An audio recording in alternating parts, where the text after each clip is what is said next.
Hola, bienvenidos a esta primera lección del curso de cinemática de nivel básico. Durante 7 lecciones vamos a hacer un recorrido por los aspectos fundamentales desde qué es el concepto cinemático, de movimiento, de posición.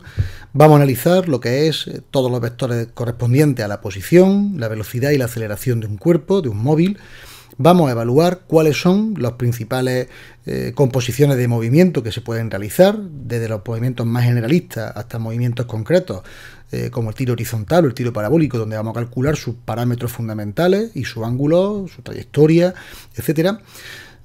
Comentarte que vamos a necesitar una serie de herramientas básicas de matemáticas, fundamentalmente derivación e integración, a un nivel bastante asequible, pero que los problemas que vamos a resolver se resuelven completamente paso a paso y no debería de tener ninguna dificultad, simplemente teniendo unos conocimientos suficientes, básicos, de esa parte de las matemáticas.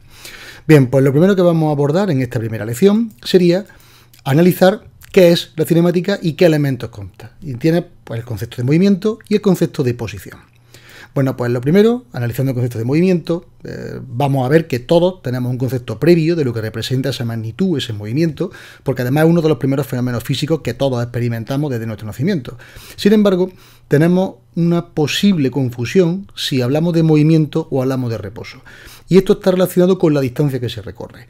¿Por qué? Bueno, pues porque nosotros, por ejemplo, podemos estar en una posición de reposo relativo, considerando un eje de referencia determinado, pero si, por ejemplo, nosotros consideramos la persona que está sentada en la silla y que ella se considera en equilibrio, en reposo, esa persona está ubicada dentro del planeta Tierra, que además se traslada a una velocidad de 107.000 km por hora. Con lo cual, con respecto a un observador que esté fuera del planeta Tierra, la Tierra se traslada y la persona que antes consideraba que estaba en un reposo relativo se traslada junto con la Tierra y aparte provoca pues todos los movimientos de rotación y traslación que tiene dentro del sistema espacial que estamos estudiando.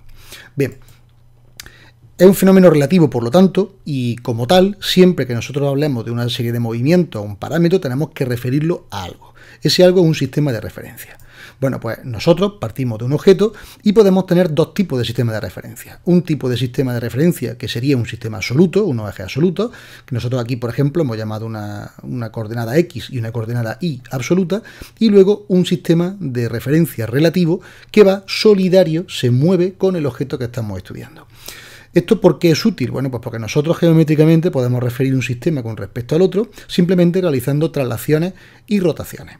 Hay unas ecuaciones de cambio de paso para una serie de movimientos determinados que conforme el movimiento se vaya tornando más complejo, pues serán cada vez pues, más cuantiosas las operaciones que tendremos que realizar, pero la filosofía de funcionamiento sigue siendo la misma.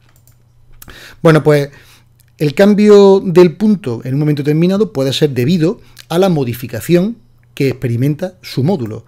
De esa forma, si nosotros, por ejemplo, tenemos una pelota de tenis, como es el caso de la imagen, cuando esa pelota va avanzando con el tiempo sobre una dirección, pues lógicamente va cambiando el módulo del vector de posición que estamos estudiando. Y por lo tanto eso obliga a que un sistema de referencia determinado puede mantener una misma trayectoria de un objeto o puede referirla en función de sus cambios con respecto al tiempo que vaya desarrollando su movimiento. Con respecto a la dirección ocurre algo parecido.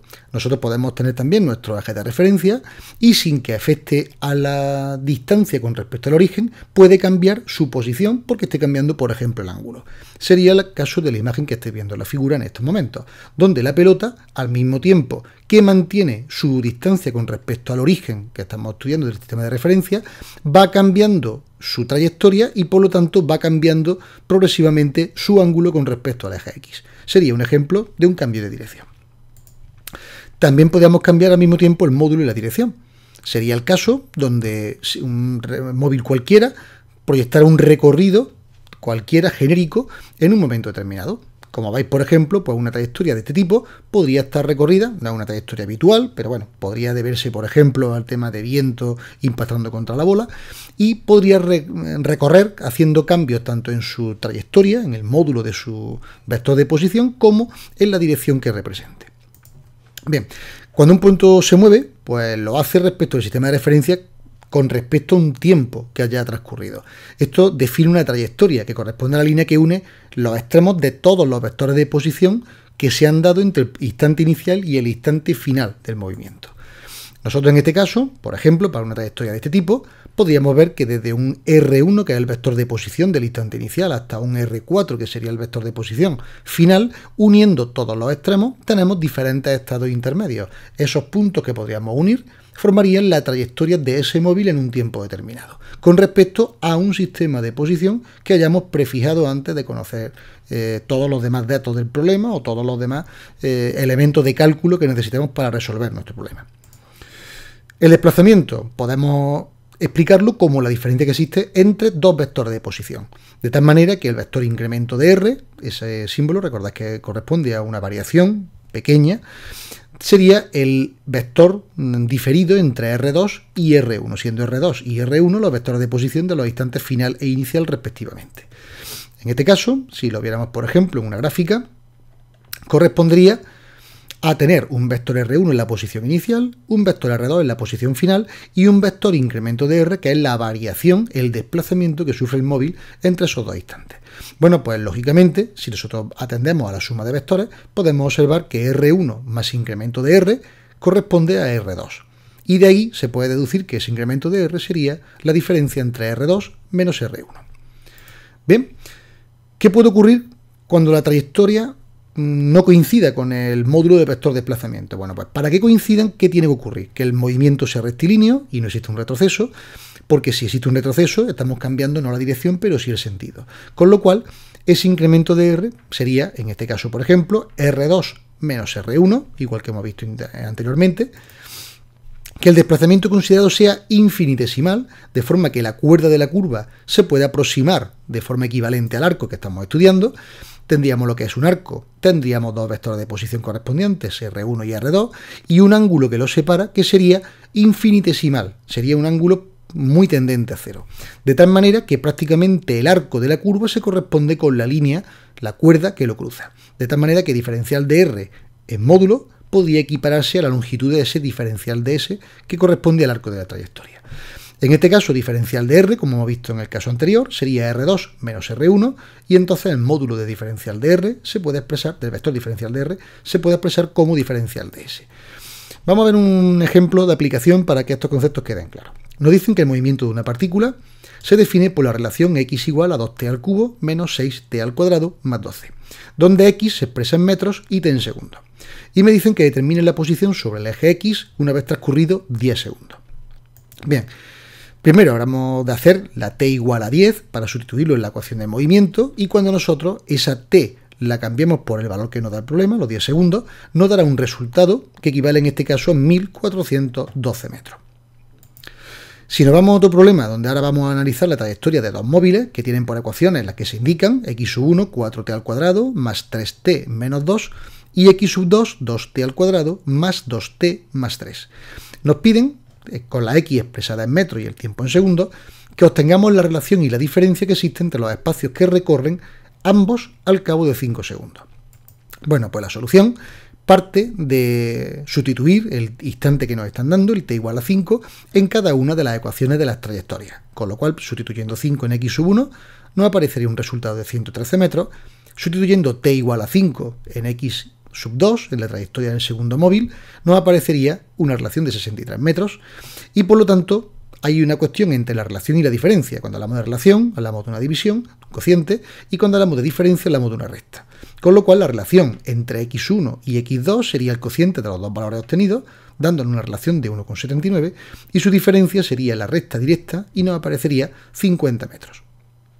Bien, en un tercer problema de ejemplo, vemos que el vector de desplazamiento de un móvil entre dos instantes, t1 y t2, es incremento de r igual a menos 2i más 4j. Sabiendo que el vector de posición final es R2 igual a 5i más j, nos piden calcular el vector de posición inicial, así como la distancia recorrida por el móvil. Bien, para calcularlo vamos a recordar que R1 más incremento de R, haciendo la suma, que lo podemos hacer tanto analíticamente, sumando las componentes, como gráficamente usando el método del paralelogramo, por ejemplo, podríamos obtener que la suma de los dos primeros vectores corresponde con R2. R1 más incremento de R igual a R2. Nos fijamos en que el dato que nos dan de incremento de R lo tenemos, que es menos 2i más 4j. Y nos dicen cuál es la posición final que tiene R2 una vez que hemos alcanzado el instante que estamos estudiando. Bien, ¿Qué vamos a hacer entonces? Vamos a poner lo que tenemos conocido. Sabemos que cuando yo tenga R1, que es el valor que yo desconozco, que es el vector de posición inicial, más un incremento de R que es conocido, será igual a un vector R2 que también es conocido en el instante final. Con lo cual lo que me queda lógicamente es la diferencia y el objetivo a obtener en este caso es calcular cuánto vale mi R1. Bueno, pues si R1 más incremento de R es igual a R2, pero conozco R2 e incremento de R, pues calculamos la diferencia vectorialmente por componente. Con lo cual el signo menos afecta a todo el paréntesis del incremento de R y nos quedaría 5 menos 2, que sería 5 más 2, 7i, J menos más 4J menos 3J. Ya tenemos el vector de posición inicial que nos pide el problema en el primer apartado. En el segundo apartado nos pide la distancia que recorre el móvil, y esto sería directamente el valor del incremento de R, porque el valor que está recorriendo el objetivo es desde la posición inicial hasta la posición final. Esa es la distancia. Como tenemos sus componentes, podemos obtener aplicando su módulo, sacando la raíz cuadrada del cuadrado de sus componentes, la distancia que correspondería a 4,472 metros. Este dato es correcto siempre que consideramos que la trayectoria es recta. Si la trayectoria fuera curva y conociésemos solamente el instante inicial y final, nos faltarían datos para poder calcularlo, porque yo entre esos dos instantes, si calculo la línea recta, lo hago directamente, pero si tuviera que circunscribir una curva determinada, habría que hacerlo por otros métodos, nos pueden dar datos suficientes, o tendríamos que hacerlo por integración. Por último, vamos a hacer un problema en el enunciado 4, donde nos dicen, es un problema cualitativo, donde se basa en detectar en la figura siguiente 4 estados distintos. Nos dicen que en la gráfica de movimiento siguiente nos piden que indiquemos en cuál de ellas el móvil invierte el sentido de la marcha en algún momento, cuándo permanece en reposo durante un tiempo, en cuál de la gráfica, en cuál o en cuáles vuelve al punto de partida y en cuál la trayectoria es curvilínea. Bueno, pues si estudiamos el primer caso, la solución para conseguir que el móvil invierta el sentido de la marcha en algún momento, tiene que cumplir un requisito, y es que para invertir la marcha debe cambiar la pendiente de la marcha mientras el tiempo sigue avanzando. Con lo cual, si nos fijamos, ¿cuáles son las curvas donde se invierte la pendiente? Por un lado, tenemos en el primer caso que la pendiente es descendiente y luego sube. Luego vemos en el caso B que aquí la pendiente, salvo cuando está estabilizada, siempre es ascendente, con lo cual no puede ser solución, y en este caso la pendiente sube en la primera mitad de la semicircunferencia para bajar en la segunda semicircunferencia, siempre después de haber pasado por un punto de estabilidad en el punto del instante medio. Bien, pues lógicamente, como acabamos de decir, se invierten en la primera y en la tercera, y en la segunda pues no sería solución del apartado. Para ver cuándo permanece en reposo durante un tiempo, debe transcurrir un tiempo sin que varíe su trayectoria, y esto no ocurre ni en el caso primero, ni ocurre en el caso segundo, porque en el único caso, en el único punto donde se estabiliza la trayectoria, estamos hablando de que es un instante y por lo tanto no se puede considerar que es un instante de reposo, sino un instante de transición. Con lo cual, como no cabe de otra forma, el instante correspondiente se refleja en una línea horizontal en el caso de la gráfica B. Con respecto al punto C, vuelve al punto de partida, para que vuelva debe alcanzar idéntica cota sobre el eje S que estamos estudiando, sobre el eje de posición, que en el instante inicial. En el caso A, llega partiendo de un punto, baja y sube, pero no regresamos al mismo instante. En el caso correspondiente al B, tampoco tenemos lo que es un punto de partida. Sin embargo, en el caso C tenemos un punto de entrada y un punto de partida que coinciden, transcurrido un intervalo de tiempo. Con lo cual, en este caso no son los mismos puntos, en este caso tampoco, y en este caso sí coinciden los puntos de posición, por lo tanto, el caso C sería la solución de nuestro problema. Y por último, es una cosa evidente, pero ¿en cuál de ellos la trayectoria es curvilínea? Bueno, pues evidentemente, para que sea curvilínea, no puede contener tramos rectos, sino tramos curvos. Y el único que reúne esos requisitos de las tres gráficas que nos dan es la tercera gráfica. Bien, pues hasta aquí esta primera lección del curso de cinemática de nivel básico, que espero que haya sido de tu interés. Y en el siguiente vídeo, en la siguiente lección, tutorial, vamos a hablar sobre la velocidad. Todo lo que da de sí la velocidad, sus componentes y el cálculo correspondiente de sus aplicaciones. Muchas gracias por tu atención y te espero en el próximo tutorial.